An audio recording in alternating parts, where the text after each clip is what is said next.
Welcome back to a little bit of cheese, your bite-sized Wisconsin sports podcast. My name is Cody Depius. That is Sam Douglas.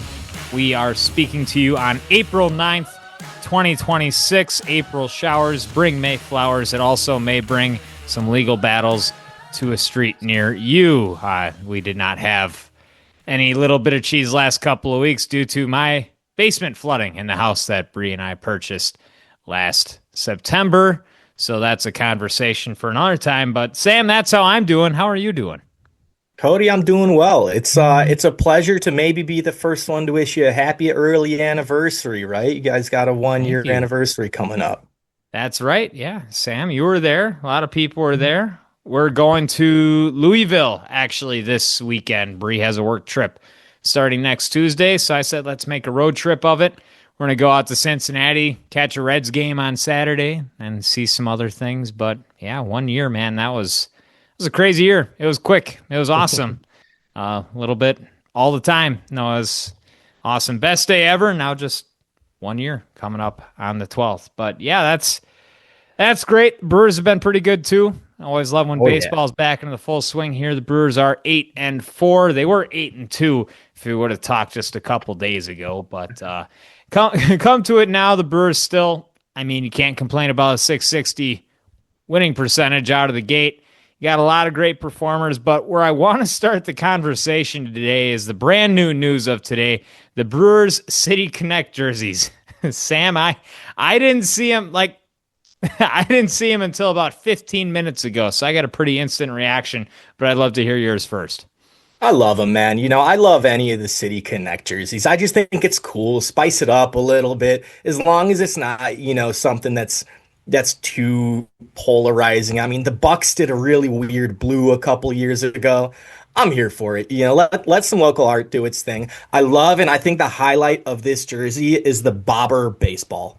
I think that's electric. I hope the Bobber baseball is here to stay. Any merch with the Bobber baseball on it, I'm all here for. So I love the City Connect jerseys. They put out the schedule that they're going to be playing with them. I think it's a good 20 or so games. I'm here for it, man. Make baseball fun again, dude. What the heck is a Wisco, dude? You don't. That's not in our vocab. Is that? Are we That's high school girls, baby? Is that Wisco. No? Is that what this is? Because I that's my instant react. Wisco, really? That's what we had. I would love if they could just dive in. If you're gonna go a whole statewide thing, because I mean it's a City Connect, right? You got a lot of things you can work with in Milwaukee. I mean, and they have before. I think they've had some pretty good City Connects. But if you're gonna go Wisco, you're gonna go across the state. What do you think of with Wisconsin? Why have we not had at least cow print anywhere for any of this? If you're talking You'd rather about have cow print, you're gonna go cow Bobber print on a jersey. Bobbers are Bobber baseball. Come on, a little bit of blue. See, and I guess I haven't looked far enough because I'm not seeing this Bobber that you're talking about. It's small. I just see the Wisco. They got Barrel Man on there again. Barrel Man's making an appearance. You throw Barrel Man on anything, and I'm in. I mean, I'm a Barrel Man guy. Yeah, the Barrel Man one looks cool. Okay. That little logo, that's nice. Those other colors small, for what? Why? I don't know. I don't like them initial reaction. I like the colors, but Wisco, I'm not a fan of that. Side note, have you seen the license plates that we're getting in the state for next year? No, I haven't. They're the butter yellow. They're coming back. This. That looks like an unwashed license plate. Like tooth plaque yellow. Is that what we're looking at? Kind of. Yeah. I mean, I'm more for that. I'd rather have us go that direction than just Wisco. I don't know. I'm not in initial reaction. It might grow on me in a week. I might just say I absolutely love them, and I'm wearing the Wisco hat next week. Maybe I have some impulsive purchases. We got 162 games of baseball. We could wear some spicy jerseys for a few. I'm going to be a fan of really whatever they roll out. Spicy is a good word. As I'm now seeing the rainbows around the the lettering and whatnot, but. Yeah, I don't know. That's just my initial reaction. I don't know what a Wisco is. And I think I have the common reaction if you go onto Twitter and you see what people are saying about it too, because there are some frustrated individuals about these. And it's so funny how we can get so upset about jerseys.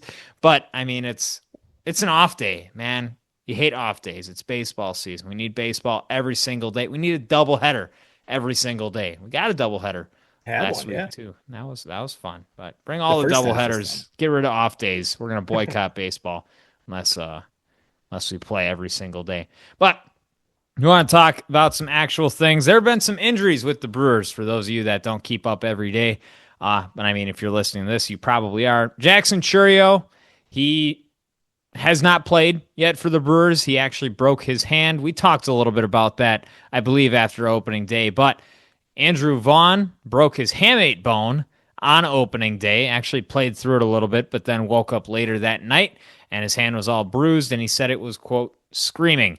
So that's a good 4 to 6 weeks. It's not a great injury for hitters, too. You hear some experts talk about it. It kind of zaps your power for quite a Mm. while. So first base might be a little bit up in the air. Jake Bauers started off hot, been pretty cold as of recent. They've been trying to throw Brandon Lockridge over there at first base. That's going to be a bit of a hole, I think, until they can figure things out. Or maybe Vaughn comes back and he's Superman again for no reason. There is the chance that that happens, but I would say it's probably unlikely to this point. Rob Zastrinzi, another guy that's been hurt, but the Brewers are still finding ways to win through and through. A couple of the top performers to this point, I actually want to start and ask Sam a question. If you can guess who is the team leader in B War on Baseball Reference to this point in the season? Tell me about B War. War. So Leader for the it's just Brewers. Baseball Reference's version of War. There's F War and there's B War. Christian Yelich. I know Christian he's Yelich. crushing it right now. He's hitting 372 already through the 12 games he's played. 948 OPS. So he's putting up good numbers. Christian Yelich is not looking like a young man, I would say, but he's looking like a pro hitter. So Yes. like you called earlier, and all winter long, we're going to see a lot of DH Yelich. Mm-hmm. He's played a couple games out in the outfield, which keep the man's legs loose. I'm all for that. I think I said I want to see him play in the outfield maybe once a week. Just keep him loose, keep the guy having fun, keep him involved with everybody. But he's been balling out this year, so that's my guess for either him or Gary Sanchez. You talked a little bit about Andrew Vaughn and that first place, and he's not fantastic defensively. I wouldn't even say he's good defensively at first. No. Saw a couple clumsy pickoff attempts recently where he's elbowing or Yeah. kneeing guys in the ribs on a pickoff. But man, Gary Sanchez, dude, his OPS right now is 1.154. He's leading us in home runs, 3 home runs, and all 3 of those home runs have been absolute no doubters. So if he's going to be a little pop in the lineup, then Yeah. that's a decent answer to hang on to that first base Yeah, spot. that's good. I While completely forgot. Gary Sanchez has been filling the hole at first base actually quite well. I mean, defensively, that's a different conversation, but at least in the lineup and at the plate. But the correct answer is actually neither of those. Yelich is fourth on the team. He has .5 WAR to this point, and Gary Sanchez, I don't even think is on the top 12. He has .2, so he's tied with quite a few players, but big reasoning for that would be the lack of defense for Christian Yelich, as he's the DH typically. And then for Sanchez, he's a first baseman. They don't get a lot of WAR defensively. The team leader in WAR to Garrett this Mitchell. point, do you have a different? Garrett Mitchell is Garrett tied Mitchell. for second. Ah, I don't know if Turek. you would guess. Really? Would you, Because I was thinking Garrett Mitchell or Bryce Turang when I thought about it because they weren't those part are of 2 and the 3. 2 losses. They missed the 2 losses against the Red Sox, so I thought that could contribute. Tell me, who's the answer? It is David Hamilton. Hey, with shout .7 out. WAR. Shout out. Yeah. Shout out, dude. David Hamilton, he's been balling out right now. He looks like a freaking Brewer. Hitting 261, OPS 746. My favorite thing about him right now is he's leading us in walks. He has 9 Yep. walks. He's tied for the lead for us in stolen bases, 4 stolen bases. So if you're gonna hit 260, have a I don't know, get the OPS above 8. You want to see that, but lead us in walks, steal some bases, be a incredible tooly defensive player. He's made fantastic plays at third, short, and second already this year. He looks like a Brewer. We're going to be seeing a lot of David Hamilton this year. Yeah, I'm not quite sure what Boston's method was for David Hamilton, but it almost seems so easy for the Brewers when they brought him in. They just told him put the ball on the ground and find a way to get on first. And Yeah. that's what he's done. He has a 385 on base percentage through 9 games. The past 3 seasons, his on base percentages, which is crazy to me for how fast this guy is and how good of a base runner he is. It's been 257 last year. His best year was in 24. That was a 303 on base percentage. And his rookie season in 23 was a 256. So that was not even a part of his game. I'd say even more so, they tried to get him to hit for some more power, possibly. But I mean, he's been able to figure something out. They're untapping into it. I'm not sure what it is with Milwaukee. I don't know how they can get these guys that can't find a way to hit with anybody else and then just come here and immediately start being productive offensively. And they've had a number of guys that have just been productive to this point. And Garrett Mitchell is one of them. A great answer from you. He currently has a 946 OPS. He's hitting 310. Yeah, he's striking out a lot. He has 14 strikeouts in 10 games, but when he's hitting the ball, he's hitting it hard and he's hitting it where they aren't, and he's playing a really solid defense. So to this point, Garrett Mitchell is one of those guys that I think Milwaukee's going to continue to count on, at least until you see Churio get healthy and Vaughn get healthy and a couple of the other outfielders really step up. But he's been a delight so far, at least for me to this point. I think we kind of felt, and maybe this is just me, but it felt like we had a log jam in the outfield for a little bit. Oh, who do you play between Churio, Perkins, Sal, Lockridge, Mitchell? Like, who is Yelly gonna be out there? And it almost felt like too many outfielders, and that's Mm-hmm. absolute hogwash for how Pat Murphy runs this team. We're just deep, man. We're just deep. We got Mm-hmm. guys that we can throw out there that can hit from both sides of the plate. We got a two-time manager of the year with options. And I think that's absolutely electric. And you got Sal and Jackson Churio once all health is there to be your strongholds, and then you have options, just options for Pat Murphy. And I think that's best case scenario for your two-time manager of the year. Yeah, they're there. They're deep. I mean, it's going to be a bit of a question when Churio comes back. I would assume to this point that Perkins gets sent back down again. But the luxury to have Blake Perkins as your fifth outfielder is very nice for a franchise and for that flexibility. What you get from him, even offensively, you don't scoff at. Like, he is a big league hitter, and we know that to this point. But they figured it out. Bryce Terang has been hitting really well too. He has a OPS. It's over 900. It is at 927 to this point. William Contreras heating up a little bit as of late, an 839 OPS. Not a whole lot of pop so far from these guys. He talks about Gary Mhm. Sanchez. He does have the 3 home runs. They found a way to manufacture runs that first week of games, and then Boston, you run into Garrett Crochet. That's going to be tough. And then yesterday, I only listened on the radio, but it sounded like it was just an awful environment to try to hit at, and that the wind was blowing in pretty heavily, They've and had a no balls were couple. flying. They've had a couple of those days, and they a cold series in Kansas City, a cold series in Yeah. Boston. Once it starts to heat up, the ball will fly a little bit more. But like you said, they've been finding runs. I don't have the stat as of right now, but I did see over the first 6 games of the season. Now, obviously, small sample size, and we're forgetting about last year's first 6 games of the season, but Yep. still fun. Over the first 6 games of the season, the Brewers are plus 23 run differential, and that's fourth best ever all of Yeah. baseball history. As the fourth best start for any team without the pop. And I think that's huge. There hasn't been a whole lot of home runs, but it's the same Brewers team that we saw last year. Offensively is Woodpeckers, man. They put a little bit of pressure on you, get a 2-out rally. I think they put up 9 a couple weeks ago, and you look at the box score, and every inning is just 1-1-2-0-1-1-0-2-1, and it's just nonstop, and that's just beautiful Brewer baseball.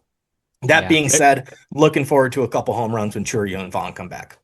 Yeah, yeah, I am as well. So you said 23 run plus 23 through 6 games. I They're at did. plus 24 now. So they've gained a Okay. run in a week. Not a great week for Brewers baseball, but I mean, if you have a hot week and then you have an average week, you're a good team. And that's what baseball is. You can win 90 games doing that. And they had a really hot start to the season, and they've been just an average team this last week. And of course, you talk about small sample sizes. That's just what it looks like. But right now on Baseball Reference, the playoff odds for Milwaukee are 99.1% and a 26.1% chance to win the World Series. So a greater than 1 in 4 chance, says Baseball Reference. How far we come from the 80.5 over and under that Pacoda gave them just a couple weeks ago. I think that line was still at. It's always just fun to watch, and these young arms I really enjoy watching as well. Kyle Harrison, like, is going to be one of those guys. I don't know if this is a flash in the pan 1 or 2 year thing that you see from him. Like maybe Quinn Priester turns into that, where it's kind of a trivia question, like who was really good for 1 year for the Brewers, Mhm. and maybe it's a Quinn Priester. Maybe Kyle Harrison is one of those guys. I mean, we talked about Colin Ray being decent for a season in Milwaukee as well, but right now Harrison, his numbers are looking really good. But here's a little trivia question: who is leading the National League in wins right now? A pitcher? Yeah, Is it a Brewer? it is a Brewer. I give up. Woodruff. No, Woodruff actually has not pitched that well. It's Aaron Ashby. He has 3 wins. Oh, really? Yes. I think Yeah, it's that's good stuff. He might so that pitch tells every us single day. that tells us that we're hitting in the sixth, seventh inning, in Yep. the fifth, sixth, and seventh inning, and eighth inning and late in games. So we're getting it together when needs be. Starting pitching is doing their job, and the boys see pitcher a couple times, and then over time start knock some runs in. I think that makes sense. That's exactly it. I saw Starting pitching, we've seen some really great stuff from Mizorowski. Talked about Harrison. He has a 2.61 ERA. Chad Patrick has looked really, really good to this point. Woodruff, he pitched in one of those days in Boston where it was weird and it was cold, and he did not get a lot of very good luck. But a couple of injuries in, of course, Logan Henderson making his way back. Uh, Quinn Priester, still haven't seen him. We'll probably see him in a couple of weeks here. How are you feeling about the arms to this point? feeling okay. Not spectacular, but the guys that pitched against, I mean, the Red Sox last one, I think Miz got the first loss, and Miz just lost it. But he was cruising through Mm-hmm. sixth, and I'm all for the decision to leave him in the game as long as we did, because you want the kid to figure it out. Yeah. But then, you walk the bases loaded, and the waterfall happened from there. You can't just walk the bases loaded with no outs in, It was in it was baseball. 12 balls and 13 pitches. It Yeah, was and it was crazy. He struck out Roman Anthony and then just completely fell off a cliff. lost it. And I think that was good for everybody, as a fan to see. So when Murph takes him out in the fifth inning sometimes after, 5 scoreless, and he gets up to 80 pitches, we're not all up in arms, because this is still a young kid still figuring out pro baseball, and he can just lose the strike zone in an instant. So I think seeing that happen will prevent bleeding in the future. If you get in the sixth inning and Miz throws 4 balls, get an arm going right away. Get DL Hall going right away. Get Mm-hmm. somebody cruising right away. Drone, I don't think he's going to be pitching for us in September and October, so I'm not really losing any sleep over the Drone start. He didn't really look fantastic. Had a Yeah. couple not fantastic starts, Also, but major league debut. Like, sure. Okay. take that stuff with a grain of salt too. Give him that. Really excited about Harrison, though. I mean, he can get up to 97 with the fastball. I thought he was going to be a good balance for the starting rotation, just being a lefty. And if he can locate the changeup, man, it's a hard throwing lefty with the changeup that moves. If he can start painting this box, dude, like you said, Harrison's going to be a dog. We know Woodruff is going to be good. I think there's a ceiling on how good he can be if he's Hmm. topping out at 93 miles an hour. Right. Love Brandon Woodruff. He's not hitting 96. And I think in today's baseball, you got to be able to get up to 96 if you want to, really dominate like he can. But other than a little bit of Miz control issues in one inning, he can be a top 10 starting pitcher in baseball. Yeah, I think he's showed that to this point too. I'm feeling pretty comfortable. Like if you have all-star Jacob Mizorowski bets, I'm not sure where that line's at right now, but probably a good little sprinkle there. Maybe even Cy Young, like injuries He's made an happen. appearance on the McAfee show, a couple of appearances on McAfee already. Really? He'll have a fan vote behind him for sure. Oh, that's awesome. I would love to see those interviews. I am so out of the loop without Instagram and Facebook. Those have got to be great, right? Do we have any good quotes? Because Bree and I were listening. I think it was his first start of the season, and they put the headset on him. And I don't know what question they asked him, but I was I think I was reading a book while I was watching the game, which that's just maniacal stuff. But we heard the quote, you got to get your shit together, which is something you can't really say on live TV. And I had to look at Bree and I said, did he actually just say that? Yeah, he did. And nobody cared. Nobody batted an eye. I don't know if that went around online or whatnot, but just the kid is him in interviews. Like he's goofy. So, He's a someone you would goofball. like to hang out around, I think. The team calls him Forrest Gump, and some you might think that's a little bit backhanded, but you watch a couple interviews, and I'd call him Forrest Gump too. I like I did having a little not know Forrest that. Gump, Oh, that's so good. That's so funny. That and he checks rolls out. with it. Like I'm sure he'll just chuckle to you. Yeah, that's so. And if you watch Brewers TV, they have the commercial of him and his bobblehead, and you just have his quote, "That's cool." Like every Nice. time. It's so good. No, I love it. No, he's got a lot of things going right for him, man. He's got a lot of people cheering for him, and he's looked pretty solid to this point. And I don't think he gets phased by the noise. I don't think he's someone that really lets things like get to his head too much. Because they even when he had things fall apart in that game against Boston, he threw 11 straight balls or whatever it was, and then was taken out. You Mhm. see him sitting and laughing in the dugout with Chris Hook. Like he could have been really ticked off. The way that Mhm. was going, it was a pitcher's duel against Garrett Crochet, one of the best in the league. He's toe to toe. Mizorowski might have even been out pitching him at that point, and then things just completely face planted. And then you see him laughing and smiling, like he literally laughed it off. He shook it off immediately. That's the kind of mentality a big league pitcher needs to have. I mean, you can be frustrated about things for a little bit. I think we got some videos of Clayton Kershaw beating the crap out of a water cooler, but Oh yeah. Shout out to but the Brandon Woodruff bobblehead that isn't him pitching. The Woodruff bobblehead day is him hitting the home run off Clayton Kershaw. oh, that's It's a awesome. batting bobblehead. Oh, that's so good. Yeah, one of the best moments of all time. But yeah, young pitching, exciting pitching. It's Brewers baseball. They've played good defense. They've been aggressive on the base paths. They have a lot of guys, like just so many players that can contribute on a night in, night out basis and so many different assets. It's a beautiful thing to see how Matt Arnold has constructed this roster because you can even have Andrew Vaughn go out and Gary Sanchez can step in and be right there as a power bat. You Mhm. have Jake Bowers who could play in the outfield or at first base and he can be a power bat at any point. Bryce Terang, which I need to say this, I think he's a superstar in this league, like for real, cemented, like probably not going to be back in Milwaukee after 4 years, especially after Nico Horner signed that deal. Not sure if we talked about that before, but you get Terang essentially for 4 more seasons here, Brewers fans. So you better take them as they are and appreciate them when they're here. But And then give him a he's round of applause right when he there. makes $400 million on one check because it might be coming his way. Yeah, I mean, the guy he can be a superstar in any asset.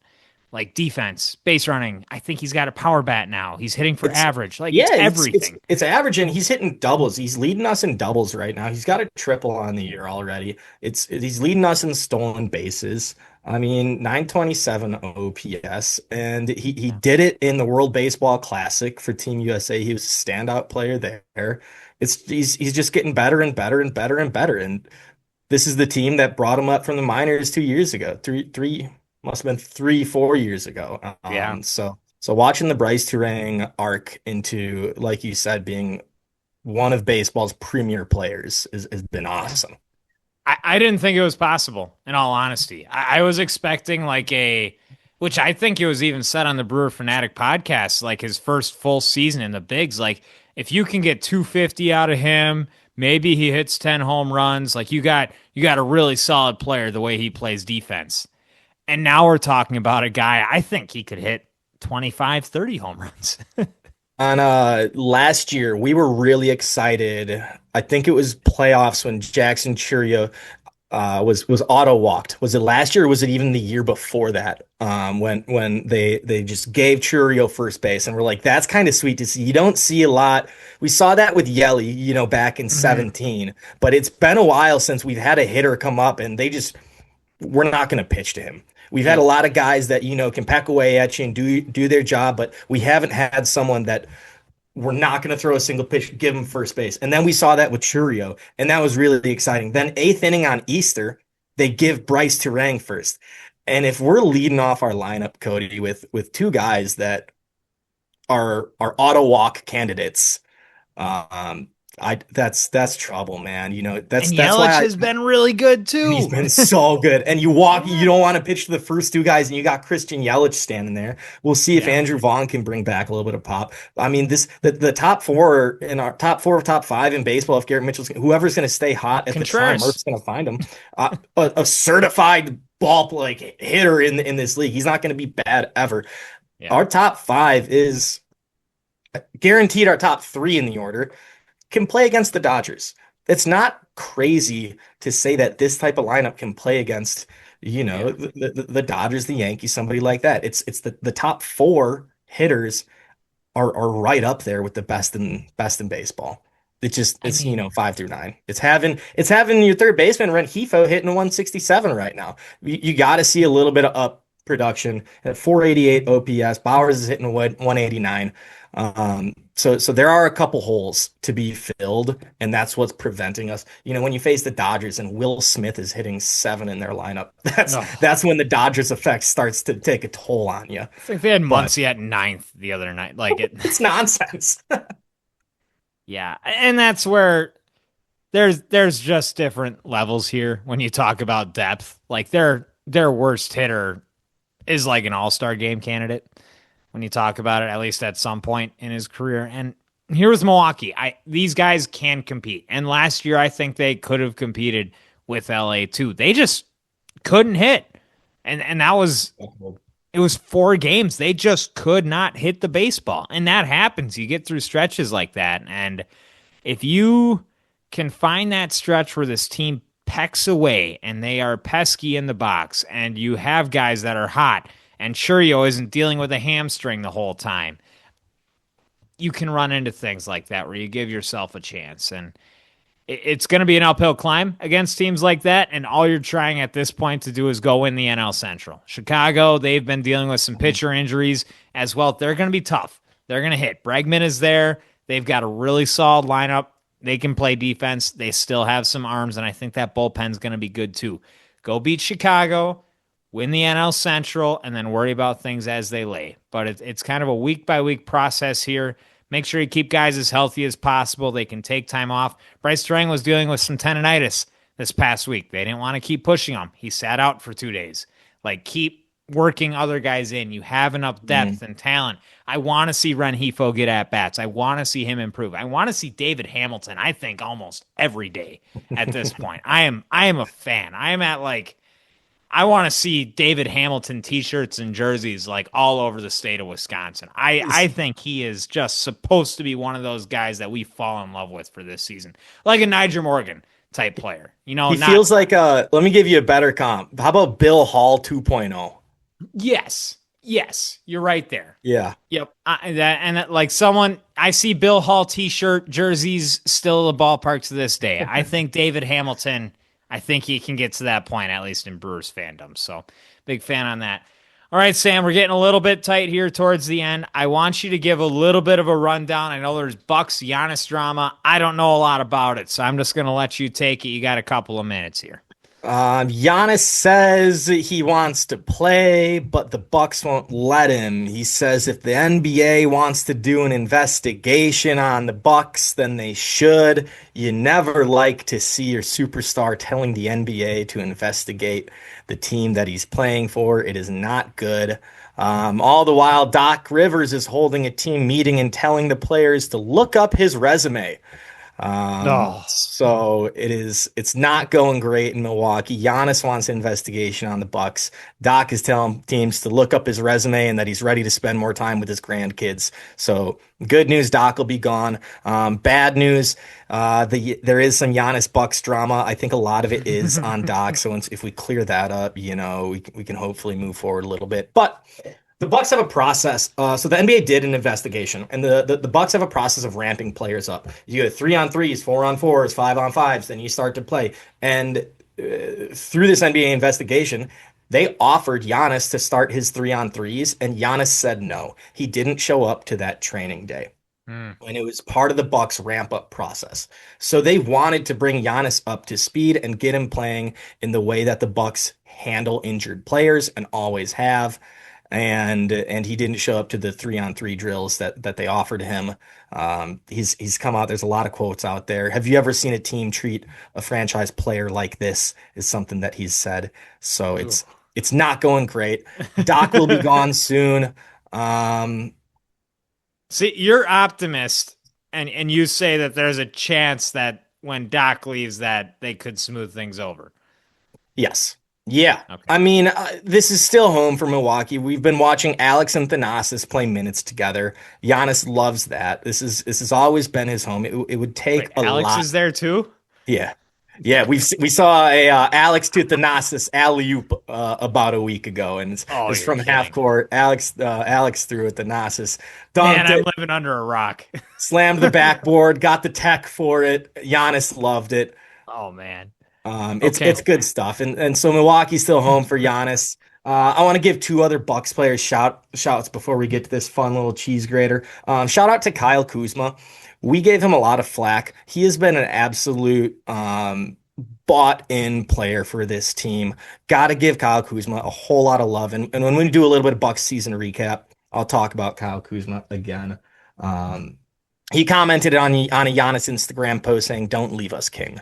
So shout out to Kuz. He's Um, putting a lot of that work in then, like the Kuz front bought into the office. Milwaukee thing, man. Yeah. I really love it. He's been a team Wisco. player. He's bought into Wisco. He's bought Oh, into Wisco. Other note, Ryan Rollins is just the ninth player in NBA history to put up 400 assists, 100 steals, and 183 pointers before age 25. that's So cool. Ryan Rollins is putting up some serious numbers. Report came out that when the Bucks were talking about trades at the deadline, they claimed Ryan Rollins was off limits for anybody. So there is a path to the future. Bucks are going to have a high draft pick. Doc's going to be gone.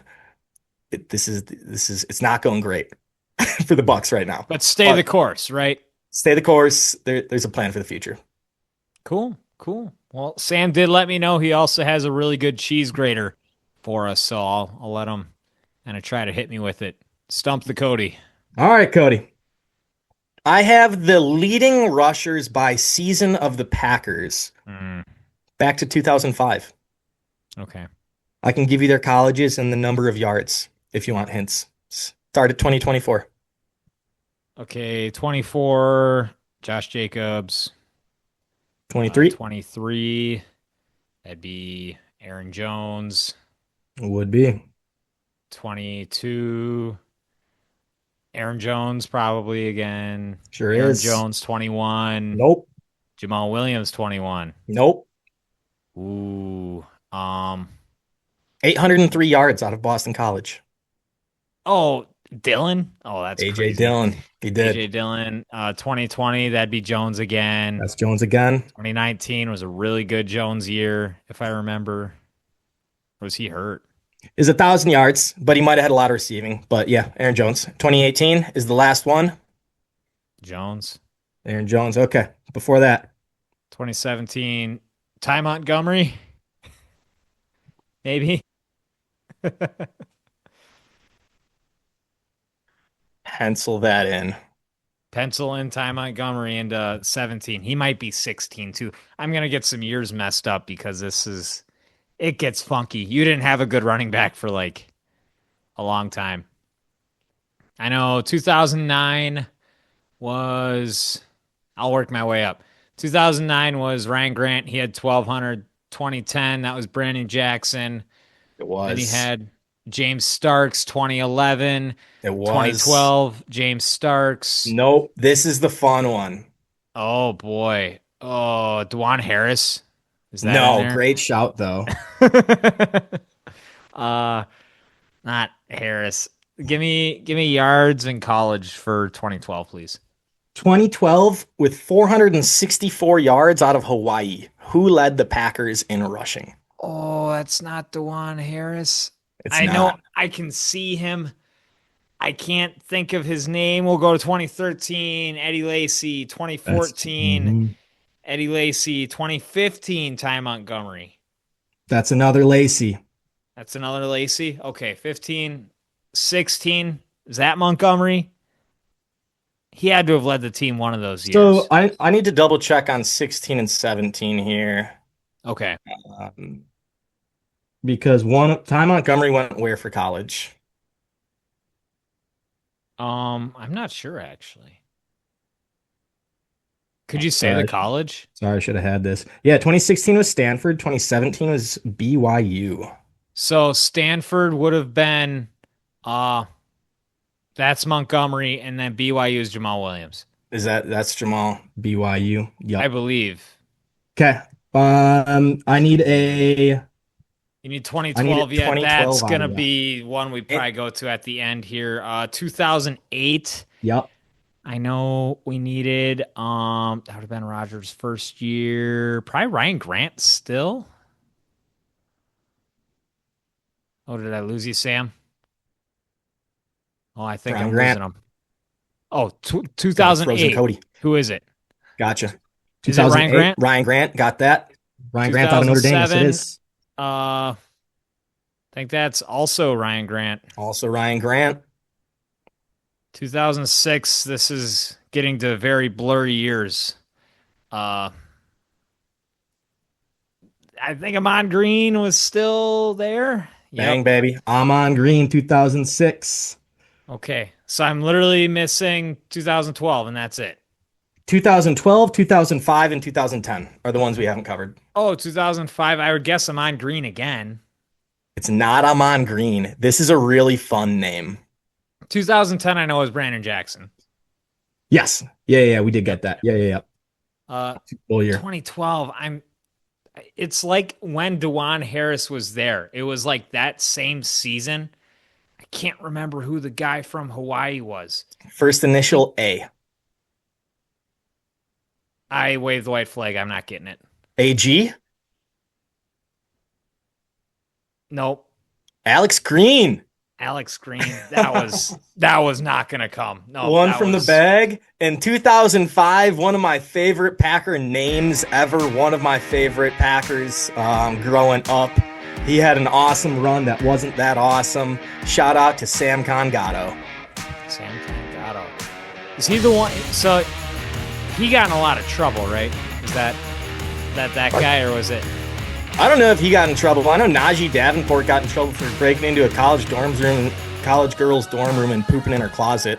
Okay, But Sam that's Congato is classic. he's a doctor Right. now. Nice. Cool. Well, that'll do it for us this week. Everyone look into Sam Congato and what he's done legally. Maybe I'll do some things legally in the next couple weeks. I'm Cody. That's Sam.